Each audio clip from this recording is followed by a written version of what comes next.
Kunja Bihari.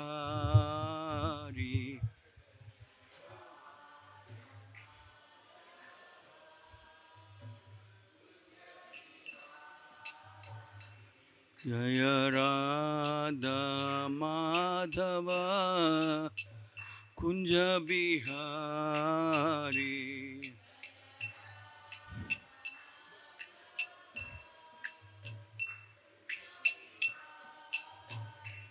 Jaya Gopi Jana Vallabha Girivaradhari.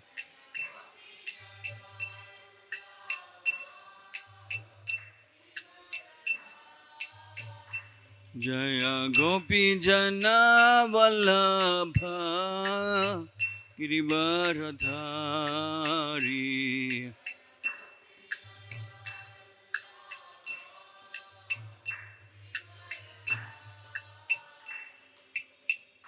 Yashodanandana Brajajana Ranjana.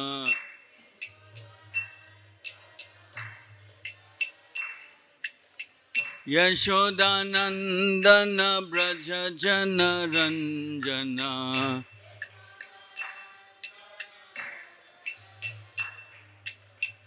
Yamuna Tira Vanachari.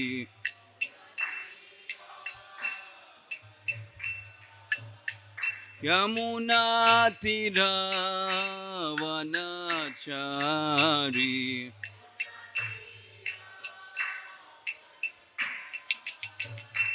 Jaya Radha Madhava Kunja Bihari.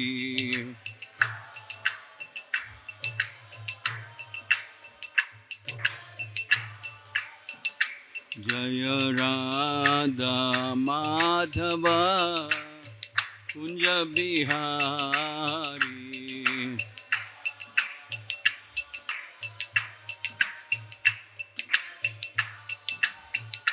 Jaya Gopi Jana Vallabha Girivaradhari.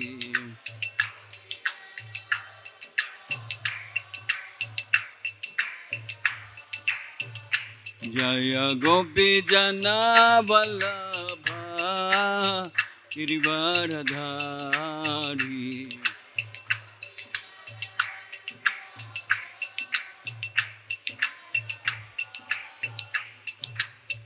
Yashodanandana Brajajana Ranjana.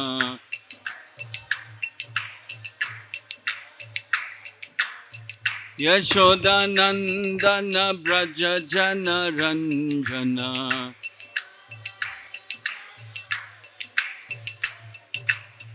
Yashodanandana Brajajana Ranjana.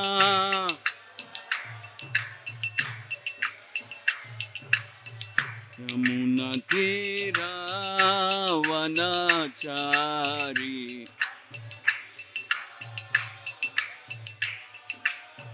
Yamuna Tira Vanachari.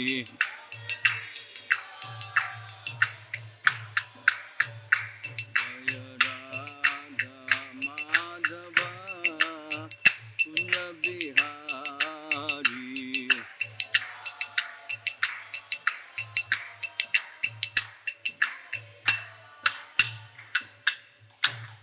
Vishpad Paramams Parivrajacharya Stotra Sutta Sri Srimati Divine Grace Bhaktivedanta Swami Srila Prabhupada Ki ISKCON Founder Acharya BBT Founder Acharya Jagadguru Savior of the whole world Patit Pavan Srila Prabhupada Ki Grantaraj Srimad Bhagavatam Ki Anant Koti Vaishnav Vrinda Ki Itai Gaur Premanande. All glories to the assembled devotees, all glories to the assembled devotees, all glories to the assembled devotees, all glories, all glories, all glories to Sri Guru Gauranga and Srila Prabhupada.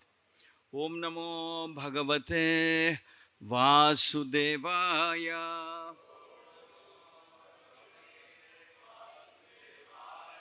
Om Namo Bhagavate Vasudevaya.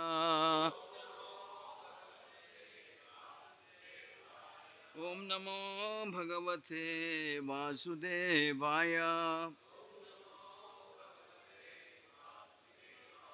Narayanam Namaskritya Naranchaiva Narottamam Devim Saraswatim Vyasam Tato Jayamudirayet Nashtaprayeshu Abhadreshu Nityam Bhagavata Sevaya Bhagavati Uttama Shloke Bhaktir Bhavati Naistiki. Reading from Srimad Bhagavatam, Canto 4, text, Chapter 28, text number 43. Patim Paramadharmagnyam Patim Paramadharmagnyam Vaidharbi Malayadvajam Vaidharbi Malayadvajam Premna Paryacharat Dhitva Premna Paryacharat Dhitva Bhogan Sapati Devata Bhogan Sapati Devata Patim Paramadharmagnyam Patim Paramadharmagnyam Vaidharbi Malayadvajam Vaidharbi Malayadvajam Premna Paryacharadhitva Premna Paryacharadhitva Bhogan Sapati Devata Bhogan Sapati Devata.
Patim, her husband, Parama, supreme, Dharmagnyam, knower of the religious principles, Vaidharbi, the daughter of thank you. The daughter of Vidarbha, Malayadvajam, named Malayadvaja, Premna, with love and affection, Paryacharat, served in devotion, Hitva, giving up, Bhogan, sense enjoyment, Sa, she, Pati Devata, accepting her husband as the Supreme Lord. The daughter of King Vidarbha accepted her husband as all in all, as the Supreme. She gave up all sensual enjoyment and in complete renunciation followed the principles of her husband who was so advanced. Thus she remained engaged in his service.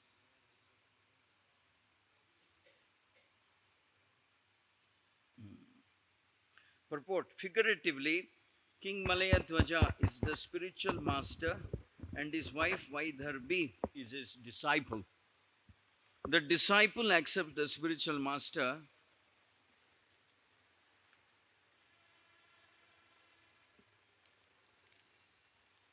as the supreme personality of Godhead, as stated by Vishwanath Chakravarti Thakura in Gurvashtaka, Shakshad Haritvena. One directly accepts the Guru, spiritual master, as the supreme personality of Godhead. One should accept the spiritual master. I repeat, as stated by Vishwanath Chakravarti Thakura in Gurvashtaka Sakshad Haritvena. One directly accepts the Guru, the spiritual master, as the supreme personality of Godhead. One should accept the spiritual master, not in the sense that the Mayavadi philosophers do, but in the way recommended here. Since the spiritual master is the most confidential servant of the Lord, he should be treated exactly like the supreme personality of Godhead. The spiritual master should never be neglected or disobeyed like an ordinary person. If a woman is fortunate enough to be the wife of a pure devotee, she can serve her husband without any desire for sense gratification. If she remains engaged in the service of her exalted husband, she will automatically attain the spiritual perfections of her husband.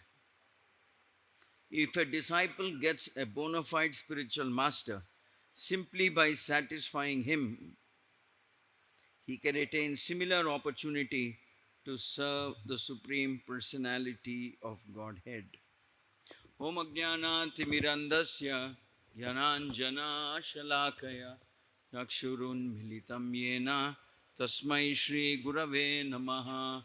Shri Chaitanya Manobhishtam Stapitam yena Bhutale Swayam Rupa Kadamahyam Dadati Swapadantikam Vandeham Shri Guru Shri Yuta Padakamalam Shri Gurun Vaishnavamsya Shri Rupam Sagrajatam Sahagana Raghunathanvitam Tam Sajivam Sadvaitam Savadutam Parijana Saitam Shri Krishna Chaitanya Devam Shri Radha Krishna Padan Sagana Lalita Shri Vishakhan Vitamsya He Krishna Karuna Sindhu Dinabandhu Jagatpate Gopesha Gopika Kanta Radha Kanta Namostute Tapta Kanchana Gaurangi Radhe Vrindavaneshwari Bhanu Sute Devi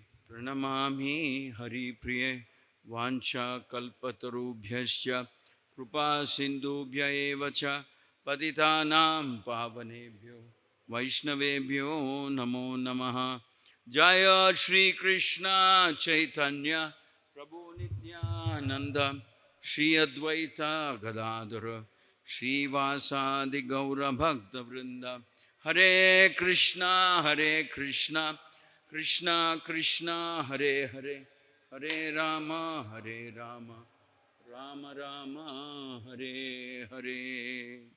Please repeat after me. The daughter of King Vidarbha accepted her husband, all in all, as the supreme. She gave up sensual enjoyment and in complete renunciation followed the principles of her husband, who was so advanced. Thus she remained engaged in his service. Mukam karoti vachalam pangum langayate girim yat kripatamaham vande Shri Gurum Dinatarinam Paramananda Madhavam Shri Chaitanya Ishwaram. Shri Radha Madan Mohan Shri Jagannath Baladev Subhadramai Shri Gaur Nitai Ki.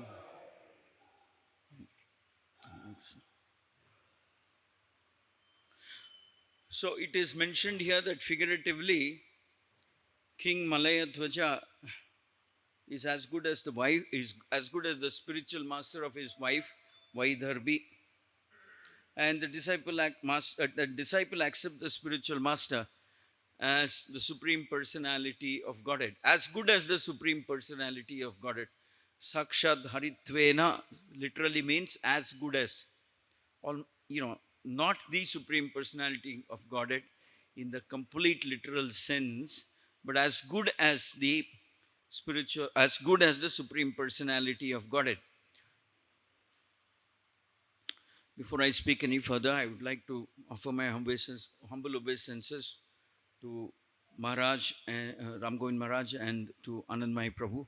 I seek their blessings before I speak any further. Hare Krishna. One directly accepts the Guru as the spiritual master as the supreme personality of Godhead.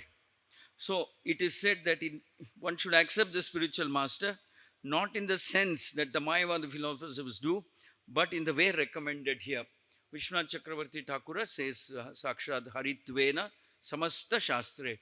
All Vedic literature seem to point out that Guru has to be accepted as good as the supreme personality of Godhead, because in many places it is clarified that Guru we accept as good as the supreme personality of Godhead, for the reason that this Guru is the one who he, in a sense of speaking, introduces us to the supreme personality of Godhead, takes us to the supreme personality, guides us, and engages us in the service of the Supreme Lord.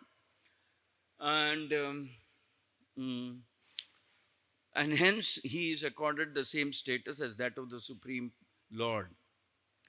And then it is mentioned, why is he treated as on par with the Supreme Lord, is because he is considered to be the most confidential servant of the Lord. And a spiritual master should never be neglected or disobeyed.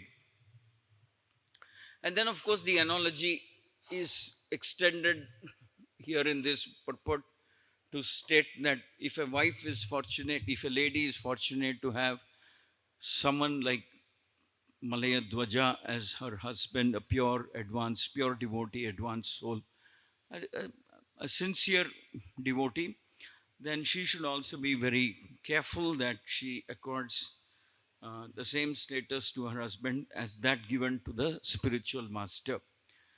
Because it is said that in the Vedic scriptures that husband, after marriage, husband is the first guru.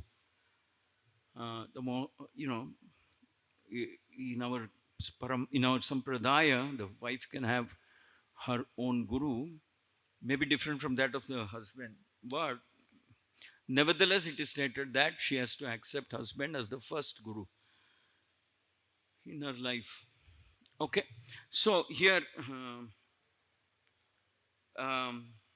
not only is there in the previous verses, it is clarified what is the actual spiritual status of Malayadwaja, King Malayadwaja.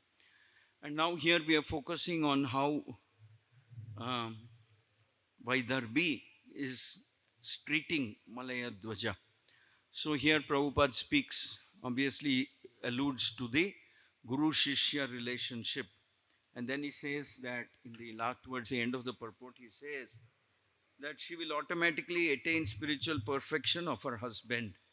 If a disciple gets a bona fide spiritual master, simply by satisfying him, he can attain a similar opportunity. So here the important point here is that if she remains engaged in the service of her exalted husband, she will automatically attain the spiritual perfections of her husband. And so on. And further, Prabhupada states that if a disciple gets a bona fide spiritual master, simply by satisfying him, he can also attain the same type of perfection. So, in other words, the Guru-Shishya relationship is very sacred, is very holy, and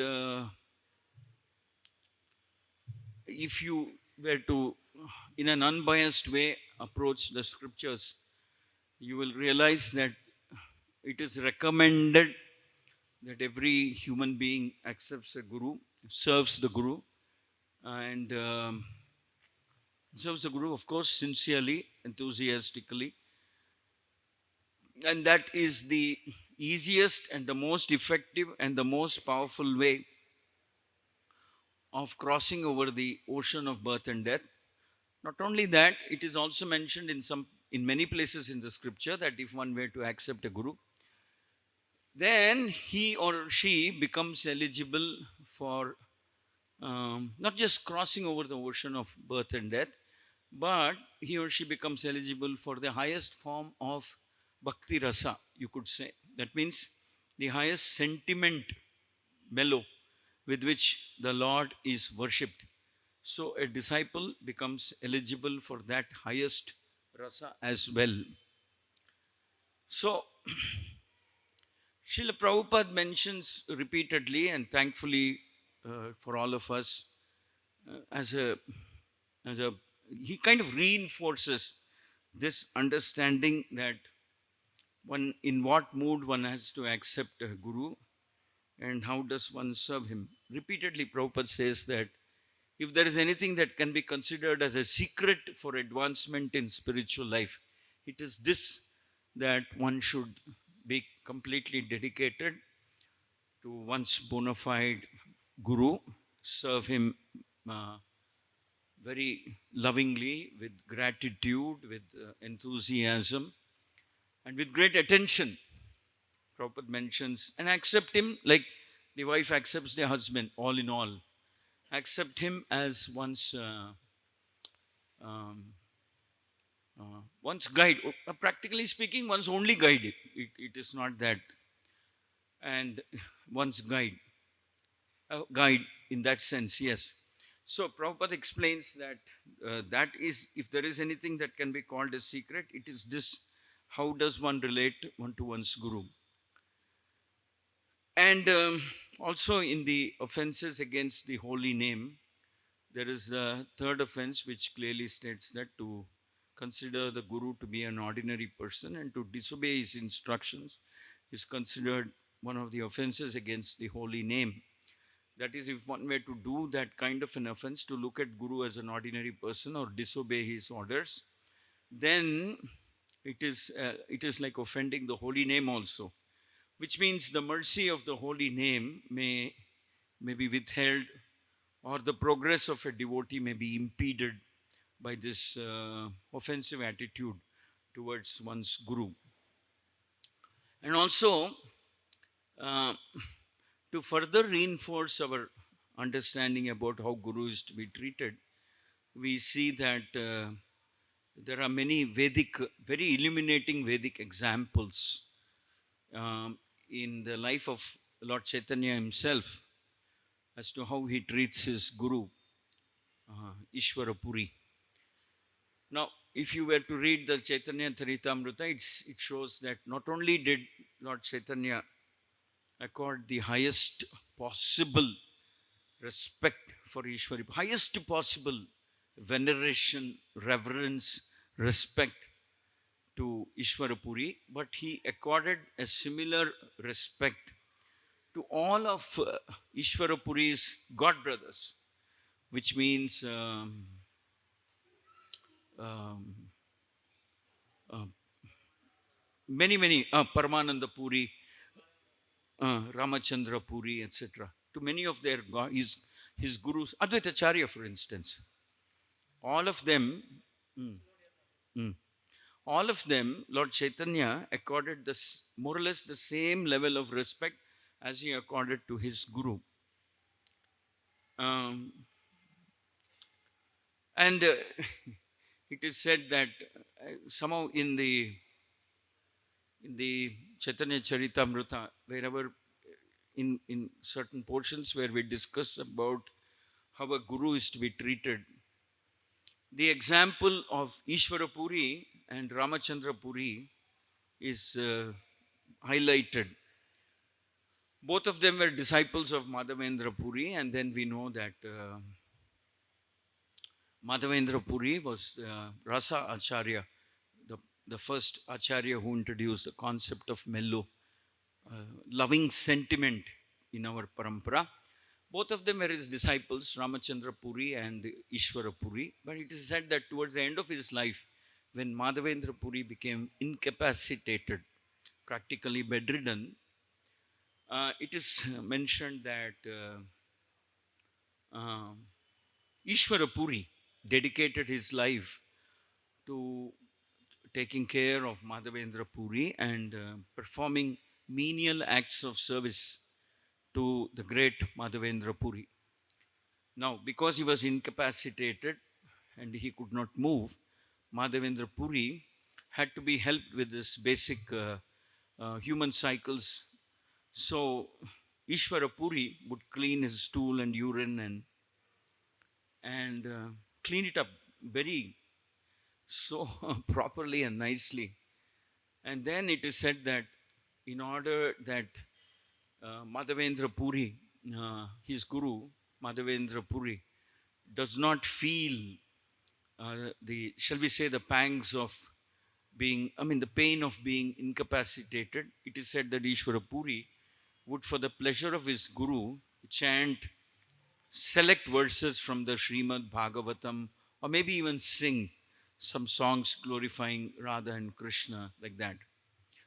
So it is said that Madhavendra Puri would feel very relieved at this service being rendered by Ishwara Puri. And it is said that towards the end of his life, Madhavendra Puri was chanting one particular verse. I don't know if I've written it down. In which it is where he is lamenting, basically, he is lamenting that neither he could obtain the mercy of Krishna completely. He is missing Krishna. He could not attain Krishna. He is lamenting that his life has become a failure because he didn't attain Krishna. That's what he thinks.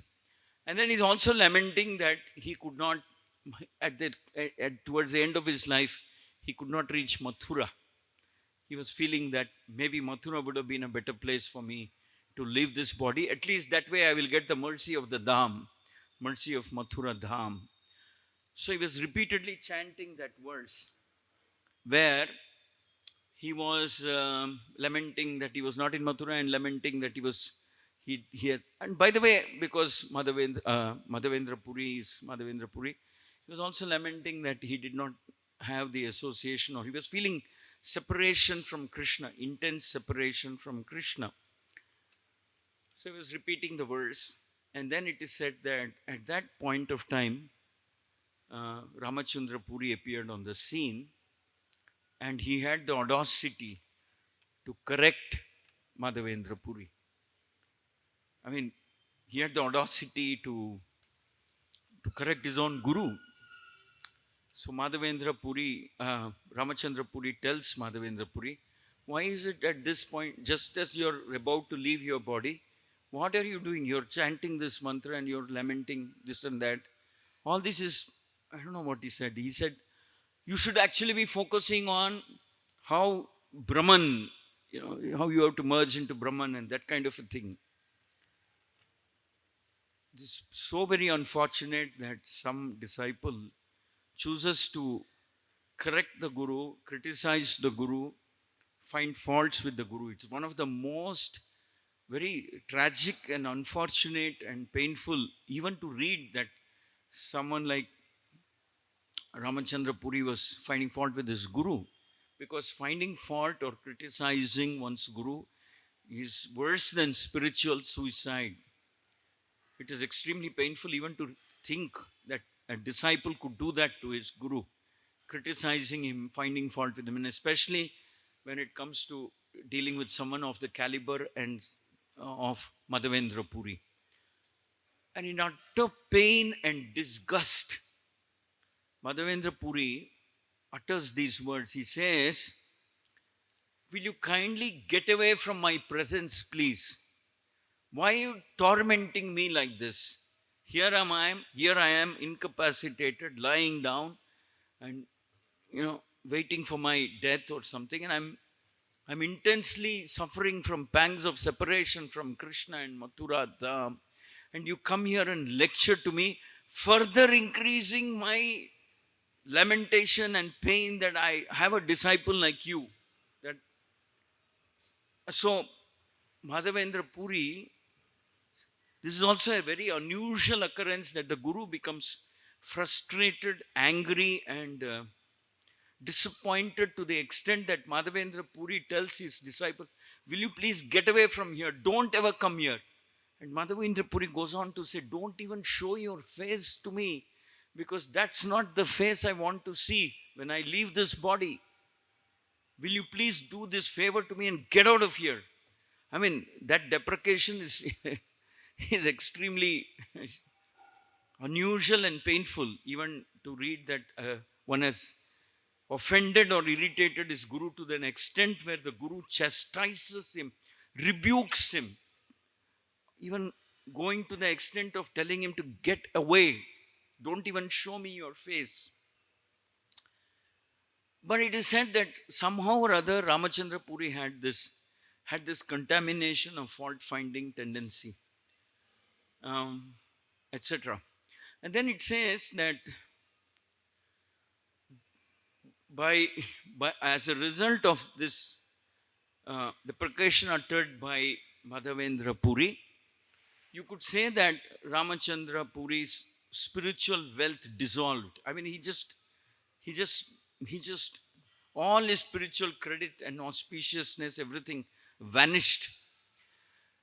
And then further, he doesn't stop there. Ramachandra Puri goes on to subsequently, when he comes to, I think when he comes to Puri Jagannath, he is invited by Paramananda Puri, saying, "Why don't you please come home?" Oh no, sorry. He's invited by Jagannananda Pandita, saying, "Why don't you come home, please, and accept prasadam?" So Ramachandra Puri and Paramananda Puri are invited to Jagadananda Pandit's house. And Jagadananda Pandit serves both of them equally and respectfully, because they are god brothers of Ishvara Puri, who is the Guru of Lord Chaitanya. And after they finish taking their prasadam, Ramachandra Puri asks Jagadananda Pandit to sit down and honor prasadam. And he says, "I will serve you." And he serves prasadam. And after he serves prasadam, actually he serves prasadam to Jagadananda Pandit with a very devious mind, very devious, deceitful mind. And after they honor prasadam, he goes on to criticize Jagadananda Pandit. He says, "I had only heard until now that the, disciple, the disciples of Lord Chaitanya, and maybe even Lord Chaitanya, I had heard that they consume a lot of prasadam. Now I can see proof. From my own eyes, I've seen proof that, see, I saw how much quantity of prasadam you're eating. And I can also presume that maybe that is the kind of quantity Chaitanya Mahaprabhu is also eating. And this is very bad for sannyasis. Sannyasis cannot eat this much quantity. How on earth will they be able to control their senses if they eat so much prasadam, luxurious prasadam, in such huge quantity?" It is said that much to the disappointment and dismay and sadness of the disciples and followers, Lord Chaitanya, subsequently, after having heard what Ramachandra Puri said, he cut down his prasadam intake so drastically, because he said, yeah, maybe what he's saying is right. Sannyasis shouldn't eat so much. He cut down, much to the dismay of all of his devotees and followers. But there's one interesting thing it is mentioned here. It says that Lord Chaitanya restrained all his followers from uttering or speaking anything ill about Ramachandra Puri. He restrained them. He prevented them. He said, "No, no, don't speak anything ill about Ramachandra. He's my Guru's god brother. He deserves to be respected. And we have to look at the good side, and let's take his teachings in the right, proper spirit, and let us not criticize him." So, by such acts, Ramachandra Puri, I guess he didn't even know what is the secret of spiritual advancement.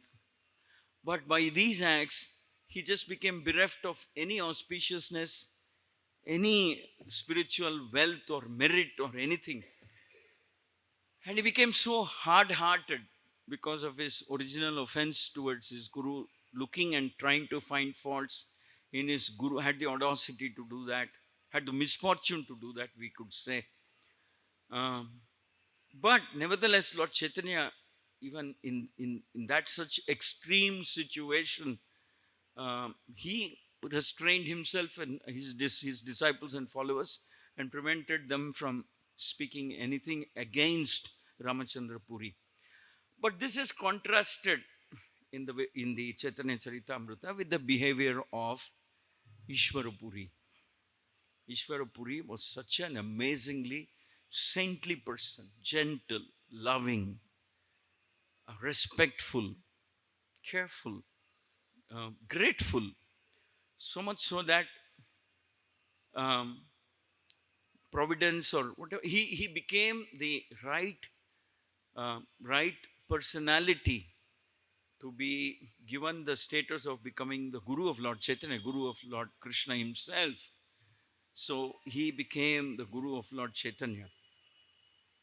And then we also know that if there was any doubt as to how a Guru has to be treated, we can read the pages of Chaitanya Charitamrita and we can understand that how Lord Chaitanya treated Ishvara Puri, how very carefully he treated. It's a case, I mean, it's probably the most ideal case study of how a disciple should approach and treat a guru by studying the way in which Sri Chaitanya Mahaprabhu approached uh, Ishvara Puri.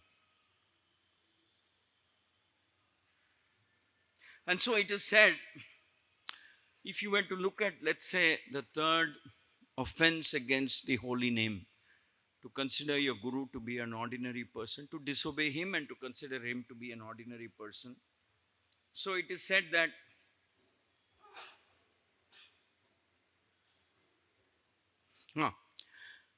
and when you look at the fairly elaborate explanation given about the third offense by Haridas Thakura uh, in his conversation with Lord Chaitanya. So there is one statement that Haridas Thakura uses, and he says, how can one ever think of not respecting the Guru, not worshipping the Guru, because the Guru is actually Guru Shiksha Kalpataru. That means he says, actually, a Guru is like the Kalpataru. Guru is like the wish fulfilling tree. And from that wish fulfilling tree comes is the original source of all spiritual knowledge, which means all spiritual knowledge comes from this wish fulfilling tree uh, analogy, which means the Guru is like the wish fulfilling tree. So Haridas Thakur says that what to speak of disobeying or disrespecting, one cannot even do that in one's mind. The Guru is absolute supreme personality as far as one's devotional service is concerned, in the sense that he is absolute supreme for the disciple who guides us to worship how the absolute supreme personality of Godhead has to be worshipped. So, in the early portions of the Chaitanya Charitamrita also, this instruction is very carefully reiterated and reinforced when we talk about how the spiritual position of Nityananda. It is mentioned how he is the Adi Guru and how um, one has to accept the Guru as a representative of Nityananda, like that. So here it is mentioned that the Guru is like the Kalpa Taru, he is like the Kalpa Vriksha, he is like the desire fulfilling tree as far as the disciple is concerned. So one can imagine how carefully and how respectfully one has to deal with the Guru, and how um, see, we have to understand that Haridas Thakura is not making some statements like this out of sentiment. No, these are factual statements that Haridas Thakur is making. And then he's saying that any neglect of this principle will be considered as an offense against the holy name. And not only do we receive um, Kalpataru instructions, all variety nature of instructions from the Guru, but Haridas Thakur also emphasizes that one should devote one's life towards fulfilling them. Not only do we receive, but also we have to be careful in trying to fulfill them. And this is the cornerstone, this is the most important relationship that we have in our spiritual life. Actually, in the instructions that Haridas Thakur gives, I mean, in the conversation that he has with Lord Chaitanya, you will also find a phrase that Haridas Thakur uses. He uses the phrase Guru Bhakti, which is quite surprising. Well, I would say it's not surprising, but quite an unusual phrase to be used. But it's used by Haridas Thakura. He says one should have unflinching Guru Bhakti as well, which means explained as faith, devotion, um, um, gratitude, desire to serve and fulfill. One should have Guru Bhakti as well. So Haridas Thakura mentions that it is that person who has this type of a Guru Bhakti. He is very blessed and fortunate. Haridas Thakura mentions that. Further on, Haridas Thakura mentions,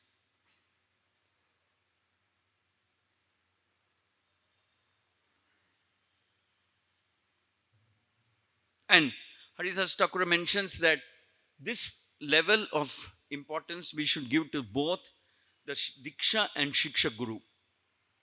And then, of course, Haridas Thakura further clarifies that, I mean, in the commentary, it's mentioned that you can have one Diksha Guru and multiple number of Shiksha Gurus. And the whomever you learn from, whoever guides, instructs, and inspires and helps you in the path of devotional service, increasing your understanding about bhakti and the corollary subject matters. One has to respect the Diksha Guru, and as almost as in the same manner, one has to respect the Shiksha Guru as well, which means the Guru who is giving you instructions. One should not look at them differently. Both of them are important. That is one more instruction that Haridas Thakura gives in terms of how one should treat one's Guru. Now, here is a special statement that Haridas Thakur says, which is a very significant statement. He says,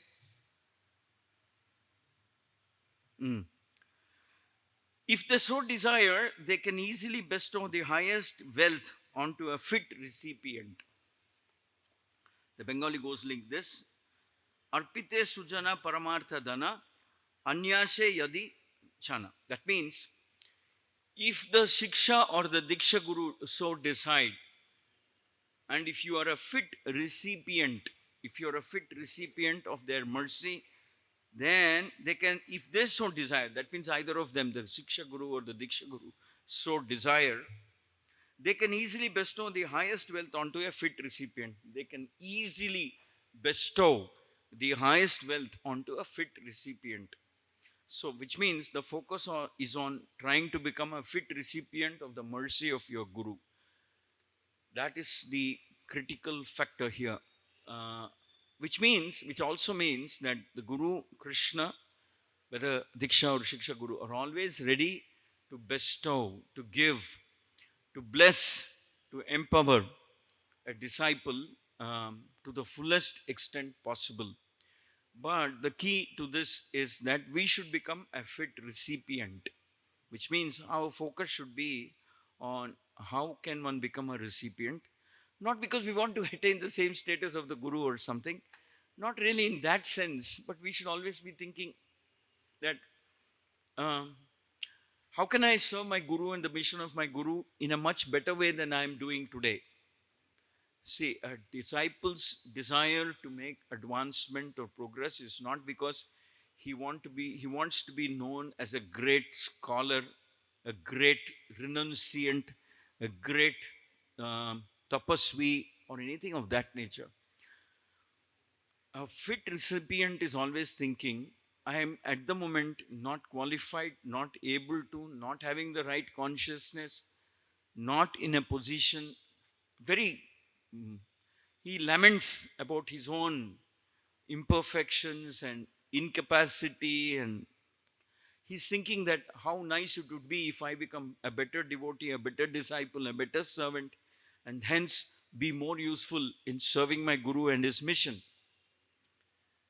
Now, a fit recipient is one who thinks like this all the time. It's not that at some point of time he realizes that he's become a better disciple and hence he stops thinking that I need to become better. No, a fit recipient is one who constantly thinks, always thinks that I am not qualified, I am not competent, I don't have the desired humility or sentiment or eagerness or purity. Actually, I have nothing. I don't have anything to be qualified to receive the mercy of my guru. But still I have this hope because I know my guru by nature is very compassionate. My hopes come from the fact that I understand that my guru is very compassionate, more compassionate than even Lord Chaitanya. And that is where my hope stems from. So, a fit recipient is one who is always thinking that because of his most fallen condition, I mean, he's deep down inside, he's genuinely convinced that he's no big deal, he's no great person or something like that. It's like that example of Yudhishthira and Duryodhana. It is said that at one time Lord Krishna is with both of them, and then tells Duryodhana, you go around the whole kingdom. Can you come back with somebody who's better than you? Can you come back with somebody who's better than you in any way?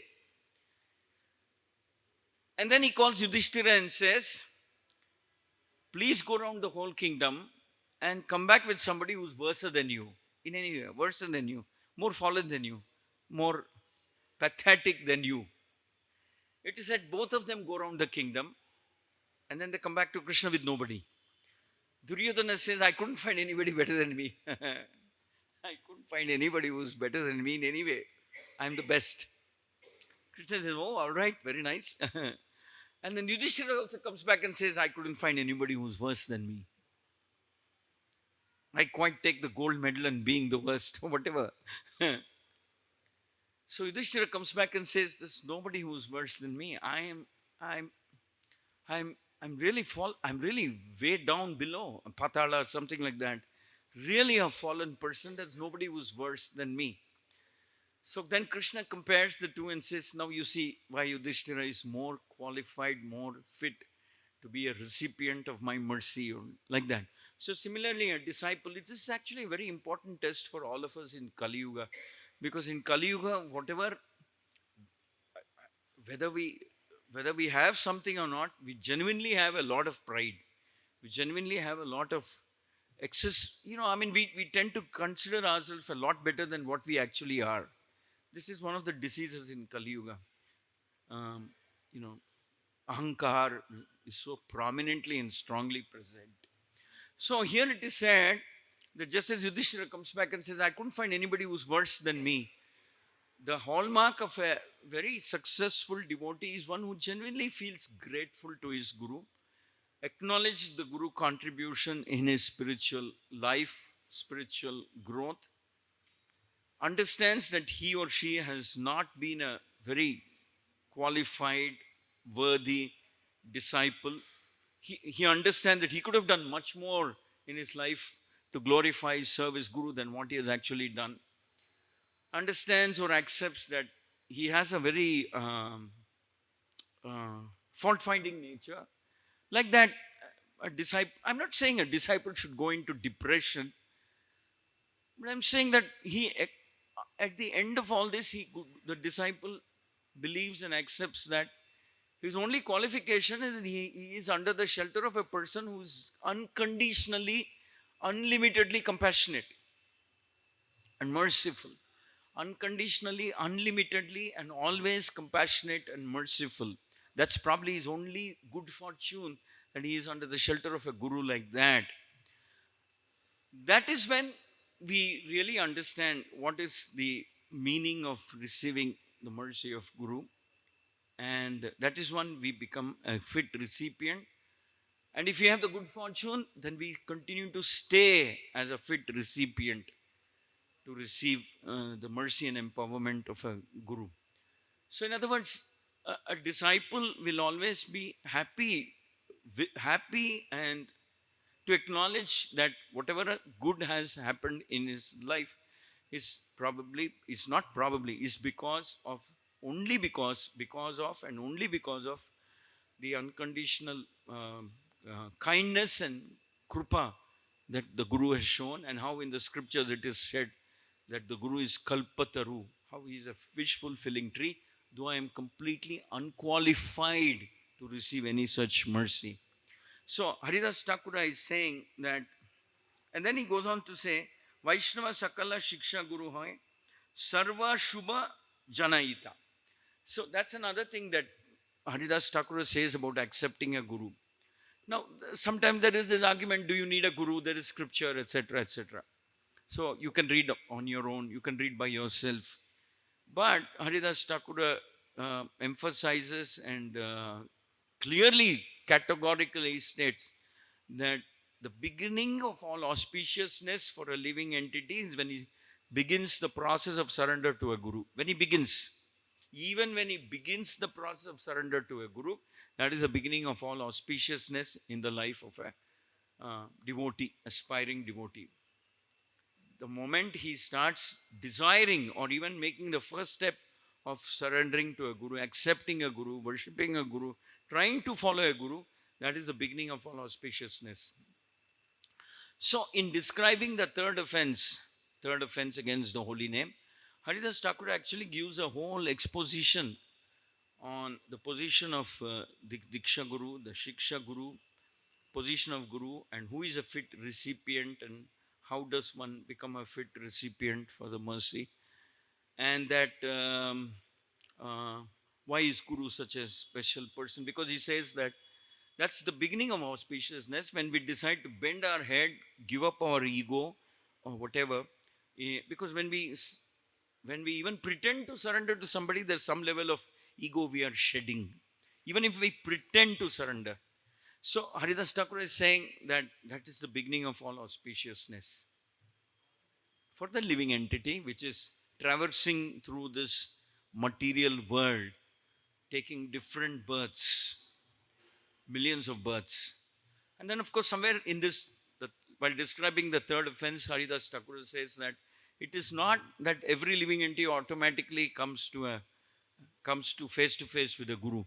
Haridas Thakur says many lifetimes of having done Ajnata Sukruti, one gets the supreme benediction, supreme blessing of coming face to face with a Guru.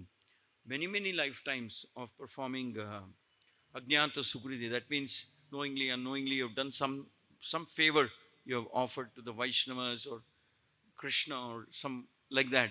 That is when you get face to face with the Guru. And then he says, one who carefully studies. Ah, then the next instruction that Haridas Thakur says is Susikshita Sadhu Swarite. That means he says Diksha Guru Yogya Sada Jane Supandita. That means he says one who carefully studies these teachings. Ah. Actually, Haridas Thakur is saying that one who carefully studies the teachings given by one's Guru, carefully studies, deliberates, tries to follow, carefully studies, meditates on, tries to follow. Haridas Thakur says he's the right person to carry forward the Guru Parampara as well. He says he's the right person to carry forward the Guru Parampara as well. So Haridas Thakur is very clearly articulating that what is the unique position of a Guru? How does one accept a Guru? And Prabhupada is explaining all this in the context of husband-wife relationship. Prabhupada is taking this as an example, but he's speaking about the Guru-Shishya relationship. And Prabhupada says the wife also has to be very attentive and careful when she is blessed with an exalted devotee as her husband. And in the Rig Veda, Atharva Veda, and so many other scriptures, it is elaborately explained how the wife should deal with a husband who's exalted, and be very respectful, very careful. And then it is said that how whatever spiritual level of perfection the husband achieves, the wife also becomes eligible for. The wife also becomes eligible for by virtue of her service to her husband. So basically, in this verse, we understand. I thought I'll just speak about Haridas Thakura and Lord Chaitanya's conversation, because if shortly we're celebrating Gaur Purnima. It's nice to remember. It's nice to look at the Guru Shishya relationship from the perspective of Haridas Thakura and Lord Chaitanya. So I thought I'll just speak about it. And also the third offense, which says clearly that it's an offense to disobey the spiritual master and to consider him an ordinary person. He's nothing but ordinary. The Guru, as far as the disciple is concerned, is nothing but ordinary. He's the most important person in one's spiritual life. Hare Krishna, Hare Krishna, Krishna Krishna.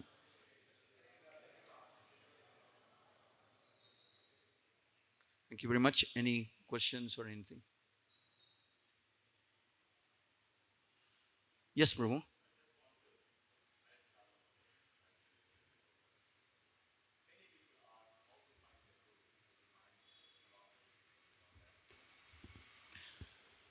How do we find a guru?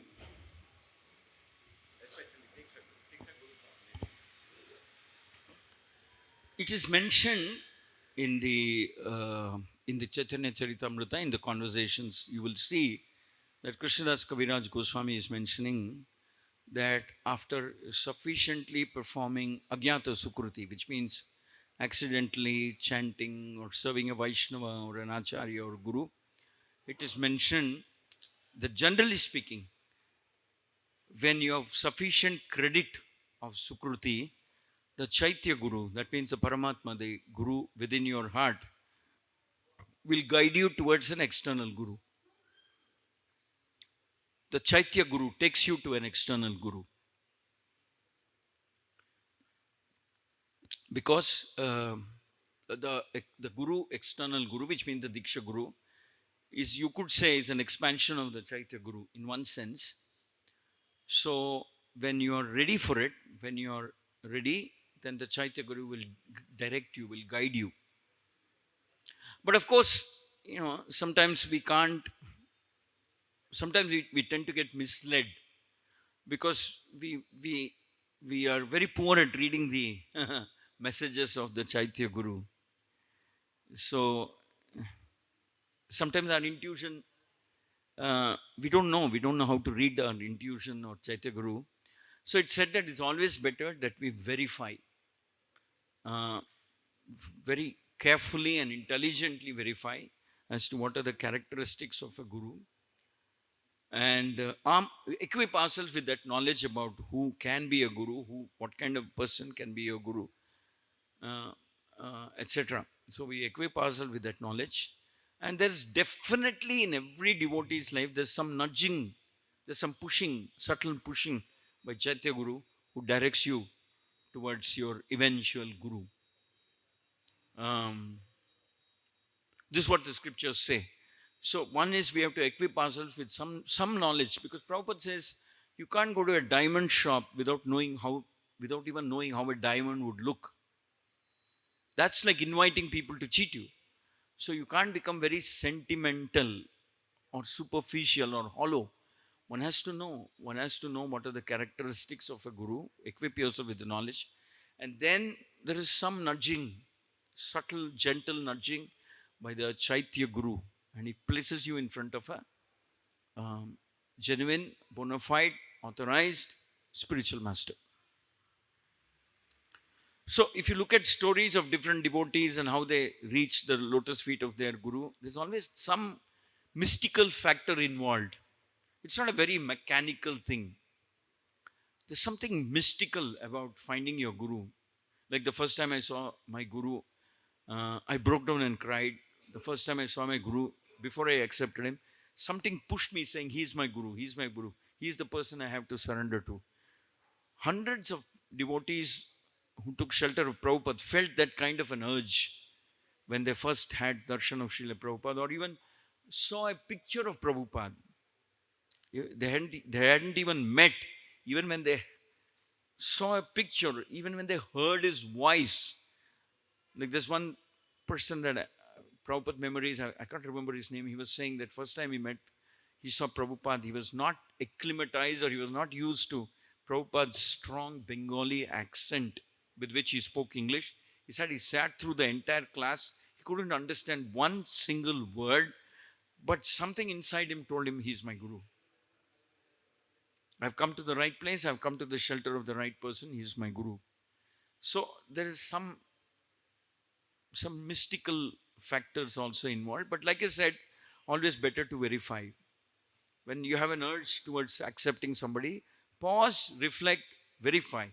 Does this person have the qualifications of being a guru? Can he take me back? Or, I mean, is he genuine? At least that we have to.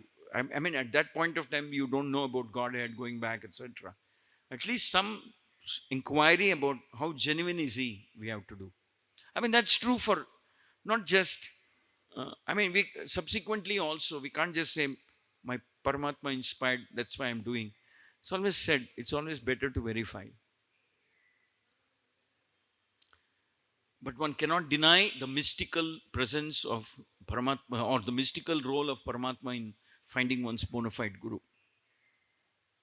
I'm sure all of you are testament to that principle, how you got that kind of a push or a nudge or an indication by Paramatma. Hare Krishna. Yes, Prabhu.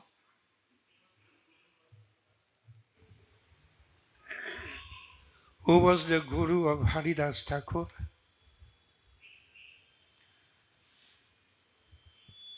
Well, you see, you have to,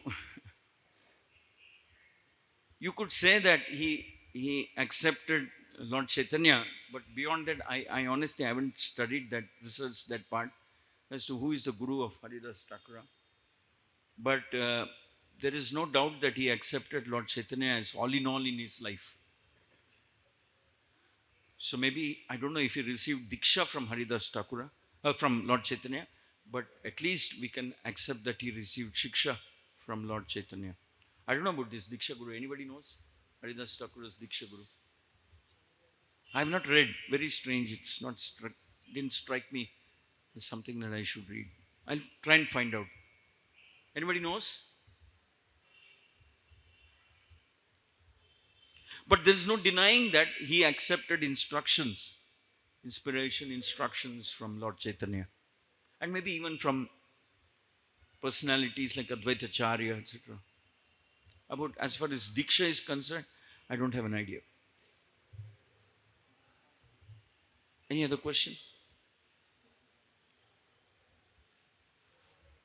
Grantaraj Srimad Bhagavatam ki, Srila Prabhupada ki, Shri Jagannath Baladev Subhadramai, Shri Shri Radha Madan Mohan, Shri Shri Gaurnitai ki jai.